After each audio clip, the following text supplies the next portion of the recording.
কয়দিন আটবো কোনো ব্যাপার না। কাদার যে কেমনে মানে আরে মেম্বারে করলে মেম্বারে যে কালে নির্বাচিত যদি আমি হইতে পারি তোমাকে রাস্তাকাল সিলিং বানাই দেবো।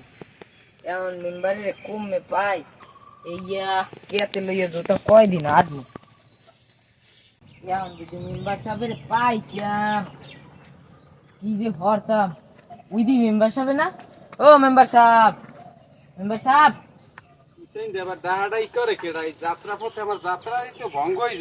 এটা আমি রবিউল, আমি একটু হুন্যে যান। ও বাতি যায় আমার। হ্যাঁ একটু হুন্যে যান। বাতিজা কি খবর? আরে চাচা নির্বাচনের সময় আমি কি কইছিলেন আর কি করলেন? আমাকে রাস্তা বলে সিলিং করে দেবেন, এখন আমি কি করলেন? এখন আমাদের কি হবে? এই রাস্তা দিয়ে আমরা কেমনে হাঁটবো? আরে বাতিজা ওটা কোনো ব্যাপার না। আরে চাচা কিছু হয় নাই, কিছু হয় নাই, আমিও সব ম্যানেজ করে লিখতে মনে যা থাকেন থাকেন, আমিও অনেক ভালো। কি হয় দেশের মানুষের অবস্থা, সে 2টা টাকা পেয়ে অনেক খুশি হয়ে চলে গেল, সে অন্য লোকের কথা ভাবলো না।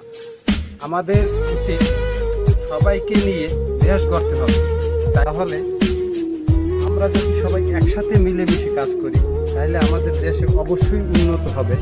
আর এই যে ঘুষের টাকা, এগুলো আমাদের বর্জন করতে হবে। ঘুষের টাকা যদি বর্জন করতে পারি তাহলে আমরা দেশ অবশ্যই উন্নত করতে পারবো। এটা আমার সবার কাছে কামনা।